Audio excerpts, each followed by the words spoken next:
Today, oh, they're delicious. They're good. They're stuffed with cheese and meat. These peppers are filled with goodness, and I can't wait to show you how I did it. Hello, welcome back to Texas Cooking Today. Today we're going to be making, oh boy, look at these ingredients. I've got these fantastic looking peppers here, and we're going to take these, we're going to fix them just the right way, and then stuff them with some fantastic meats and cheeses and spices. Oh, we're talking so good. These stuffed peppers, well, I was bound and determined to come up with a recipe that would stand out by itself. Something that wasn't the ordinary thing that you normally see.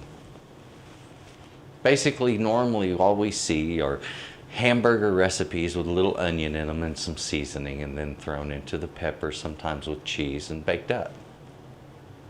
Well, we're going to go a step beyond today.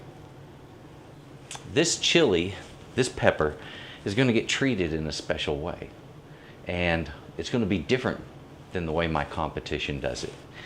This recipe is going to be approached the way a good chef would approach this recipe. This needs to be special. For instance, the skin on that pepper. Did you ever have a tomato dish and pull one of the skins out? Kind of unpleasant. Same thing with a pepper. You have a pepper dish, pull the skin out of your mouth, and it's just not pleasant. So what we're going to do is deal with that a little bit. Okay, it's not hard. We're going to take care of some of the skin on the chili, and then we're going to fix it so it holds its moisture and has a good flavor. And we're going to stuff it, and we are going to smoke it. And what we stuff it with is going to be a fantastic combination of meats and seasonings that will just pop. Now, if this is the first time you've seen a Texas Cooking Today tutorial, well, let me explain. We do every recipe two ways. There's a recipe video and there's a tutorial. This is the tutorial. We go into detail not only on how to do everything, but on why certain things are done the way they're done.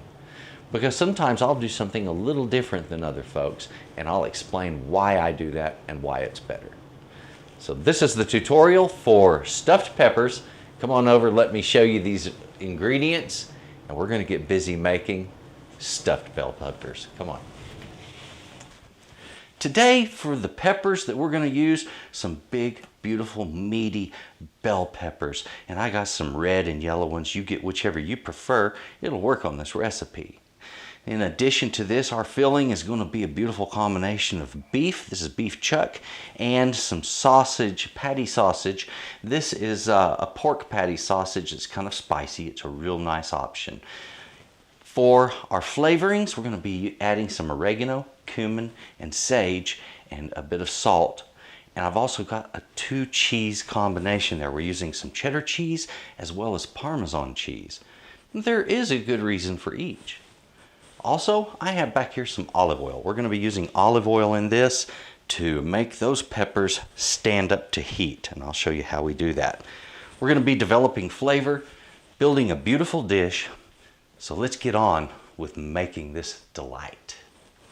A couple of things I want to do. I need to get my meat here in my pan, and I'm going to be combining my meats. So I can just go ahead and do that now. Now, the patty sausage that I used was some that comes pre-sliced. So I like to use that in the mornings, and I'm not going to use a whole chub of sausage when I'm cooking just a couple of pieces. And that's what's really convenient. But at the same time, when it comes to doing recipes like this, it's convenient again, because I can measure out exactly what I want by weight, and it comes out great. So the idea here, I'm just trying to get these two mixed together. Now at the same time, I want to get my spices down in this as well. So let's do that. I can take some salt. Not a whole lot. I'm using about a half a teaspoon there. And we're not going to go real super heavy with any of this, but this is some oregano.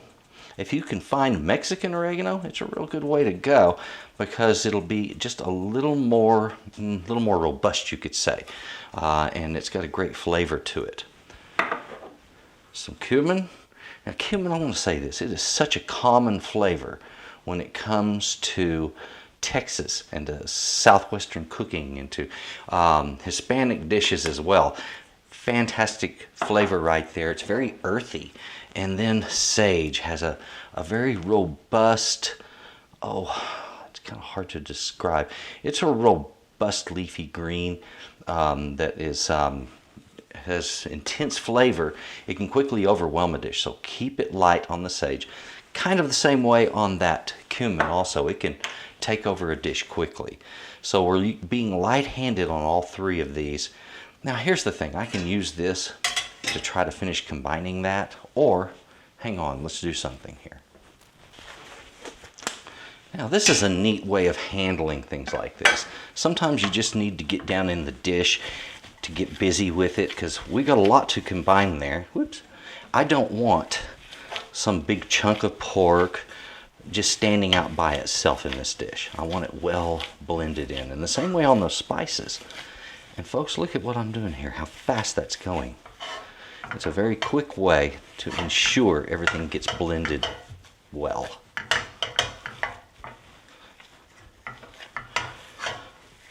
Sometimes it doesn't hurt just to get the hands in there and get busy with it.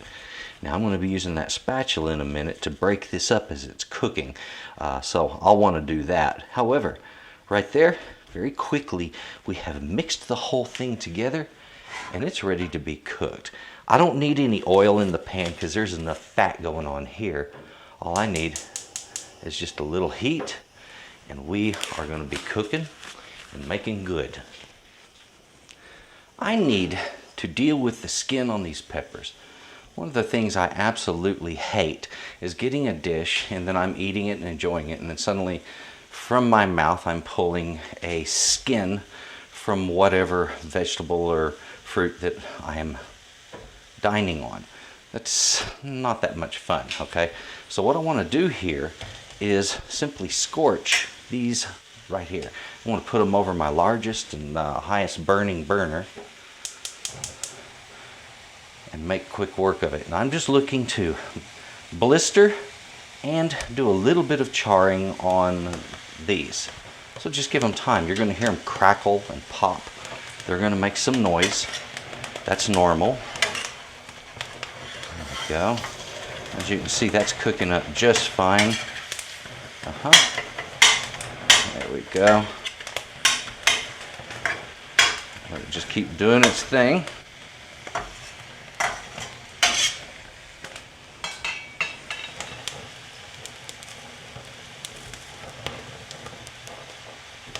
There we go. Now, also, needs to be mentioned, most recipes involve a couple of different cooking techniques when it comes to doing bell peppers. A lot of times you'll see these par cooked in the oven. Now what is par cooking? That's short for partially cooked. Okay, so they get cooked for 10 or 15 minutes, usually with a little bit of water, sometimes covered in the oven, and then they've been softened up a little bit, basically. And that's just to pre-cook them so that they're not too firm after they've been baked. Now we're going to be baking ours in a grill.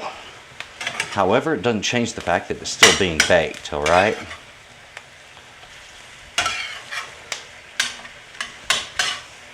Now, when you're doing your skins this way, creates some very deep tones and flavors within the chili. Don't be afraid of this, just go at it. Any of that scorched part on the outside actually gets pulled off, folks. That gets removed right there because it'll just peel off. And when I do, underneath, I've got some beautiful flavor going on.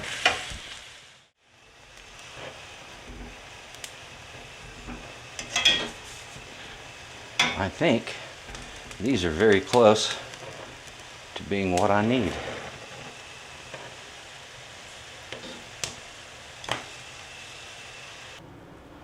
Okay, I'm busy removing the skin.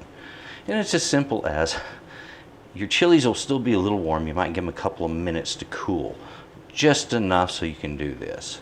Now, if you're just only interested in removing the skin, you can actually wash this off, but you lose some of the flavor that was built up from that charring, okay? We don't want to lose that flavor. We're going to take advantage of that flavor, all right? So I was doing two things. I was getting most of the skin out of the way, not all of it, but most of it. And I'm building a special flavor here. Oh yeah, look at that. Now, you notice I have a paper towel out here.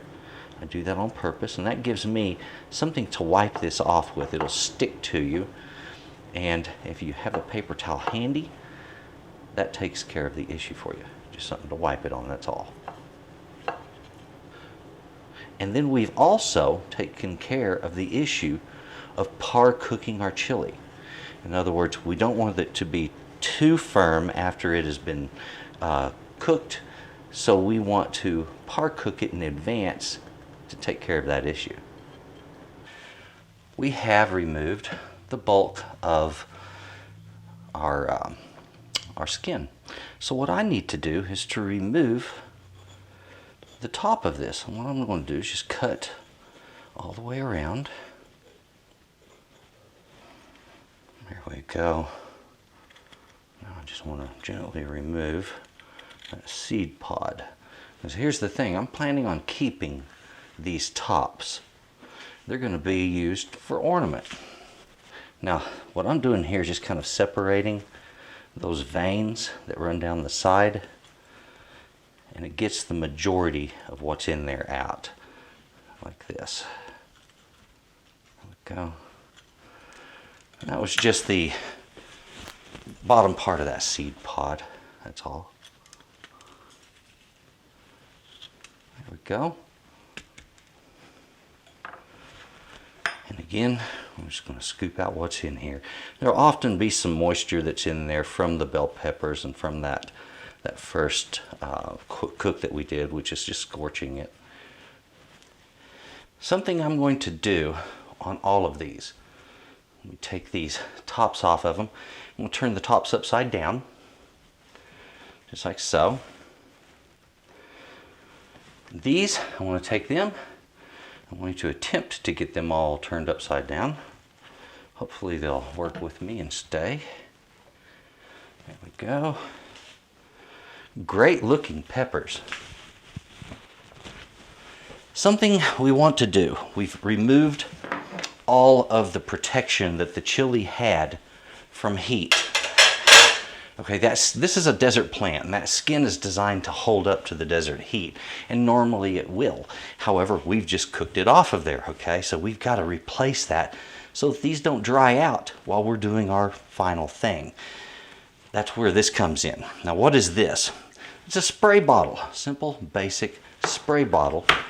You fill it with whatever you want to spray, and then pump it up and spray whatever you'd like. Now, I keep this particular one filled at all times with olive oil.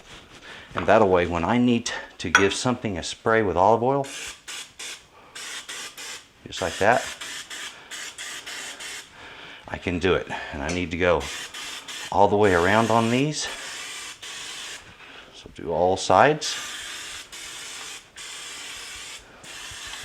That's what we call modern convenience, ladies and gentlemen, right there. And you don't have to spend a lot of money for aerosol cans. You just simply fill the can that you have with whichever oil you prefer. Now on these lids, I want to give them a little spray.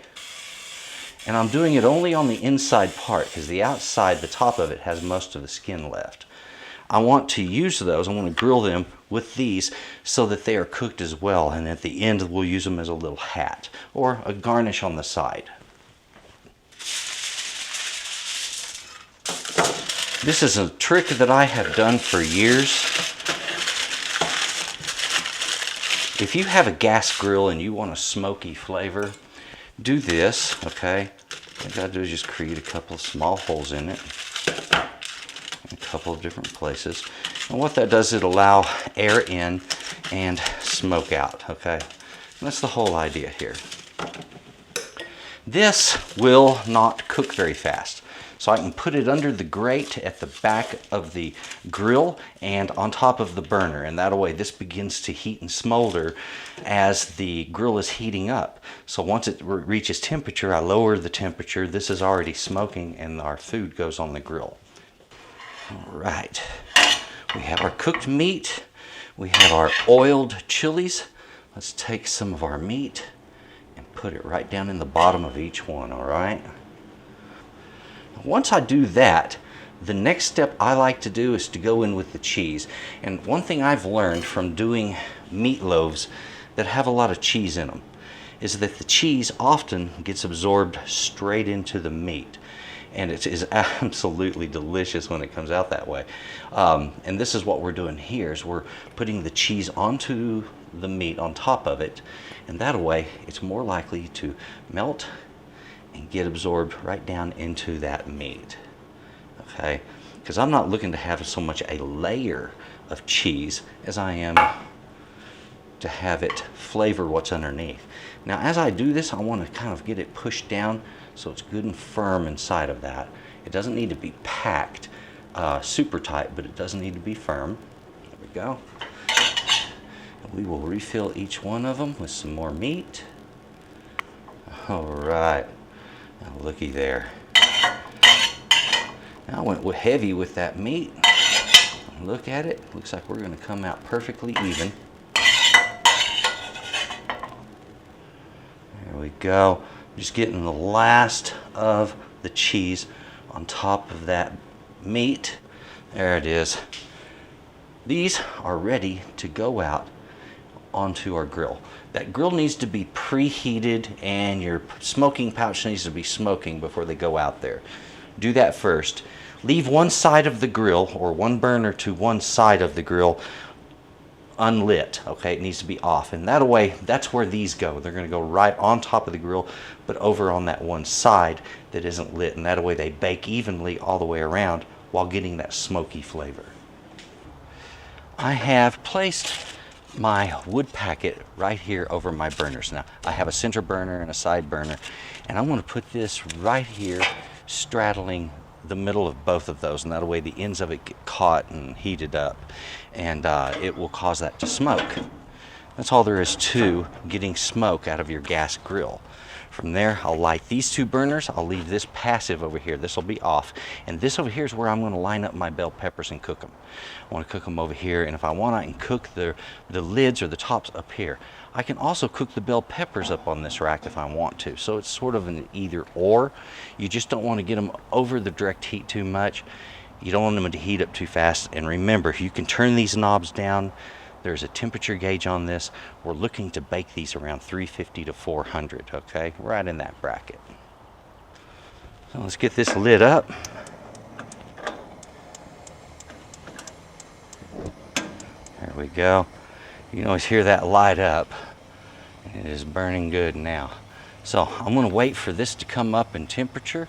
I'm going to do this closed lid, and I want to watch my gauge. Now it's going to spike. It's going to go way over here to about 550 degrees, and we're going to see smoke coming out of the smoking packet, maybe even some flames. And at that point, I'll reduce the temperature and we'll put our food out here and get it cooking. The quantity of everything that we've used today, as you've seen, we just went with a light sprinkle of the oregano, cumin, and sage. So you're looking at about maybe a half a teaspoon on each, and the same on that salt. We're not looking for a heavy spicing because we want the flavor of the beef and the pork to really stand out, to really jump. Also, I had some wood out here, and that was mesquite wood. Now you can use anything you want if you're going to smoke this. Just wrap it up or use a smoker's tray and make those taste delicious because of it.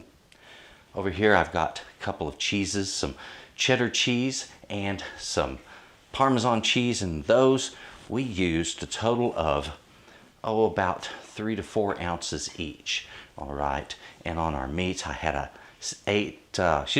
12 ounces of beef chuck and 6 ounces of the patty sausage, pork patty sausage. And then enough olive oil, of course, as you've seen, to coat those chilies. So folks, this beautiful pepper recipe is just about ready. Let's pull them from the grill and take a look at what we have. Well, temperature is 600 degrees. I'm going to turn this down to medium or a little lower because I need to bring that way down. We've got plenty of heat in here and I don't have to worry about anything sticking. However, it's still smart to go ahead and treat that grill. As you remember, our little sprayer for olive oil works just fine on the grill the same way it works on your food, all right? So don't be afraid to take advantage of that. So there we go. Let's go ahead and get those guys put on here. Got a little sizzling going on. That's perfectly fine. It can sizzle. There we go. There we are. Now I'm getting these right up on top here.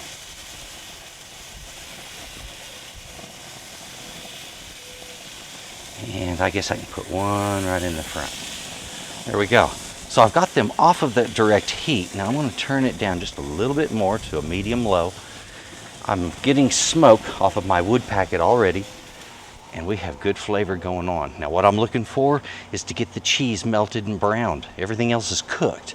So we're adding flavor through the smoke.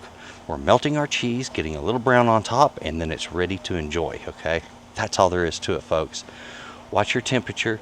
Don't let it go over 400 if you can help it. And then just turn down the heat as necessary to ensure that.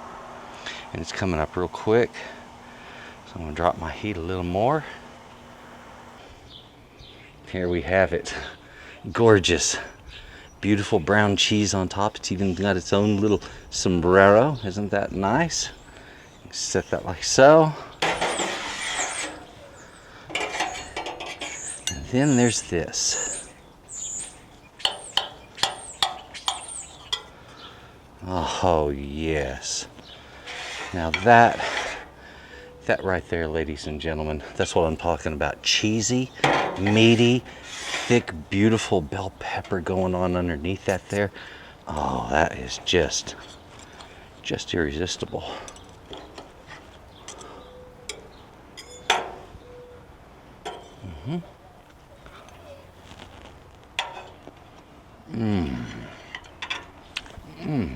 Oh yeah. Okay. You got this banging combination of flavors. The bell peppers have turned sweet. So you got that sweet mixed with the savory in the meat and the cheese. That crust of Parmesan is the perfect little touch on top. And then to have a nice little garnish by just keeping that simple lid around, keeping the top of the pepper, it really finishes it off, makes it look completed. And that's it. That's all there is to doing a really cool top level stuffed pepper. I hope you enjoyed this video. Please look right underneath this in the description box. You're going to see, hey, of course my channel will be there, Texas Cooking Today, but also my website, which is satrotter.com, and that's where I have the PDF versions of all of my recipes that are downloadable. Okay, so if you would take a look at that, take a look in the description box, you'll find those links. Leave me a comment if you have a question, suggestion, or you just want a recipe made. Hey, I'll gladly do it for you. Go ahead and leave a comment down there. And also, if you would, please click the thumbs up if you like the video. And thank you very much for watching. You folks, have a good day. Oh yeah. I wanted to mention to you my recipes. Yes, I sell my recipes. Okay, look, some people, they give the recipes out for free and they charge for the tutorial. So I do it the opposite on YouTube. You get the tutorial for free, I charge for the recipe. I did a lot of work, a lot of writing, a lot of extra stuff that goes with this, okay? Come over a little closer, let me show you one of these up close so you really realize what you're getting. And then also, I'm offering one for free. We'll take a quick look at that right now. Come here. This is what I'm talking about right here. When I fill out a recipe, when I write one, I always bullet point all of the ingredients, okay? A simple one or a complex one. I, in addition, number the instructions, and often I'll give pictures with it. Now, not all of them are this well done, but this is what I'm going for on every single one from here on out. All of my new recipes you're going to see done this way. And on the end of the recipe, there's always a place for notes for yourself, okay? Right now, go to my website. You're going to get this one right here for free, okay? Cinnamon rolls. Enjoy that cinnamon rolls recipe and take a look at the others I have. They're really worth your time.